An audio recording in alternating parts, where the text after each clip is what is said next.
नमस्कार मित्रांनो, तुमचं स्वागत आहे या व्हिडिओमध्ये। हा पण खूप महत्त्वाचा आणि माहितीपूर्ण व्हिडिओ आहे। आता सध्या राशन कार्डच्या खूप साऱ्या योजना त्याच्या संदर्भात काही अपडेट आल्यात, त्यानंतर तुमचा मोबाईल नंबरवरून कसं चेक करायचं वगैरे वेगवेगळ्या सगळ्या सुविधा ऑनलाईन आल्यात। पण खूप सारे आपल्या लोकांना राशन कार्डचा जो 12 अंकी नंबर असतो, जसं तुम्ही स्क्रीनवर बघता, आरसी नंबर किंवा एसआरसी नंबर, तो कसा काढायचा आहे हेच माहित नाही। ठीक आहे, तर खूप साऱ्या लोकांना माहित बी असेल पण वेगवेगळ्या ह्याच्यातून असेल, थोडंसं लॉंग प्रोसेस असेल किंवा कोणाला डायरेक्ट माहित असेल। ज्यांना माहित आहे तर त्यांचं अभिनंदनच आहे, पण ज्यांना माहित नाही त्यांच्यासाठी हा व्हिडिओ आहे, त्यांना सुद्धा माहिती व्हावी हा या व्हिडिओच्या पाठीमागचा उद्देश आहे। तर तुम्हाला राशन कार्डचा 12 अंकी नंबर कसा पाहायचा आहे, ठीक आहे, तर हा व्हिडिओ पूर्ण बघा, चॅनलला सबस्क्राईब करा। ठीक आहे, बघा आता तुम्ही गुगलच्या सर्च बारमध्ये जसं रेशन कार्ड मी टाईप केलं तसं तुम्ही रेशन कार्ड टाईप करायचं आहे। ठीक आहे, त्यानंतर तुम्ही इथं बघा, इथं NFSA या वेबसाईटवर आले। इथं तुम्हाला हे सगळे राज्यांची नावं दिसत आहेत। बघा, राज्यांची नावं दिसतात। आपलं काय आहे, महाराष्ट्र आहे, तर आपण महाराष्ट्रावरती क्लिक करायचं आहे। इथं सांगताय तुम्हाला तुमच्या वेबसाईटवर रिडायरेक्ट केलं जाईल। आता इथं आले तुम्ही, हे ज्या पेजवर आल्याच्या नंतर हा जो कॅप्चा कोड आहे तो तुम्हाला एकदम सविस्तररित्या भरायचा आहे। QG मी टाकला, बघा एकदा कन्फर्म करूया, WVPQG ओके। त्यानंतर व्हेरीफाय वरती क्लिक करायचं आहे। आता बघा, आपण ह्या मेन पेजवर आलो। आपण याच्यामध्ये सगळी इन्फॉर्मेशन आहे। आता बघा, डिस्ट्रिक्ट कुठला भी तुमचा जिल्हा असू द्या किंवा सगळं कुठलाही असेल। आता जर समजा मला बघायचं असेल, मी एखादा डेमो म्हणून चेक करतो, आपण घेऊयात हा उस्मानाबाद, याच्यावरती क्लिक करूयात। आता त्याच्यानंतर तुमचा या समजा जिल्हा आहे, तुम्ही इथं कुठल्या जिल्ह्यातले, तुमचा जिल्हा इथं टाकलाय, तुम्ही डिस्ट्रिक्ट मध्ये तुमचा जिल्हा टाकलाय। आता त्यानंतर 2 नंबरचा आहे, एक कलेक्टर ऑफिस ब्रांच म्हणून आहे, याला क्लिक करायचे बरोबर। त्यानंतर स्कीम जो आहे ते स्कीम ऑल करायचं सिलेक्ट।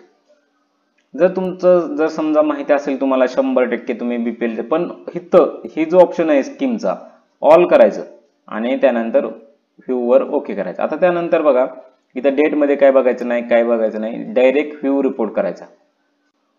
व्ह्यू रिपोर्ट आल्याच्या नंतर बघा, तुमच्या जिल्ह्याचं नाव इथे येणार, ब्रांच सप्लाय उस्मानाबाद। आता इथे लिहिलेलं आहे, तर तुमचा औरंगाबाद असेल। त्यानंतर आता जी नावं चेंज अजून झालेली आहेत ते अजून आलेली नाही त्या सिस्टीमला, त्यामुळे आपण आहे जसं सिस्टीमला आहे तेच आपण बोलतोय। ठीक आहे, उस्मानाबादचं धाराशिव झालेलं आहे, त्यानंतर औरंगाबादचं संभाजीनगर झालेलं आहे, पण आणखीन सिस्टीमला आलेलं नाही। तर बघा, तुमचा जिल्हा कुठला असेल, पुणे असेल, बीड असेल, त्यानंतर सोलापूर असेल, कुठलाही जिल्हा असेल तुमचा, इथं नाव येणार ते। ठीक आहे, याच्यावरती क्लिक करायचं। याच्यावरती क्लिक केल्याच्या नंतर तुमचा तालुका निवडायचा आहे, तुमच्या तालुका सहित येते। ठीक आहे, तर मी इथला एक तालुका निवडतोय। त्यानंतर इथं तुमच्या तालुक्यातील सगळे गावांचे आणि राशन नंबरवाल्यांचे किंवा जे शॉप आहेत, स्वस्त धान्य दुकान, यांचं इथं डिटेल येईल। समजा मी एखादं इथलं निवडतोय, ओके। तुमचं असं समजा की तुम्ही इथलं तुमच्या गावाचं निवडलंय बरोबर। आता निवडलं असं समजा, इथं आपण क्लिक केलं, थोडंसं वेट करूयात हे प्रोसेस होण्यासाठी। झाली। आता बघा, ही जे नावं येत आहेत, ही सगळी नावं कुठली येत आहेत, तुमच्या गावातली येणार आहेत बरोबर। तर अशा रीत्या तुम्हाला तुमचं नाव शोधायचंय, 12 अंकी एसआरसी नंबर हुडकायचा आहे। ही एकदम ओपन सोर्स मध्ये आहे, पब्लिक डोमेन मध्ये आहे, कुणीही राशनची आरसी नंबर काढू शकतो।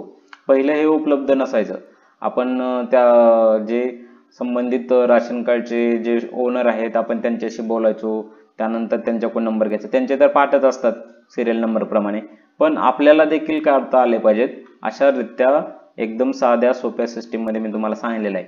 हा व्हिडिओ तुम्हाला जर समजला नसेल, एकदा रिपीट बघा। ठीक आहे, 1-2 मिनिटाचा आहे, महत्त्वाची जी इन्फॉर्मेशन आहे ती मोजून 2च मिनिटाची आहे।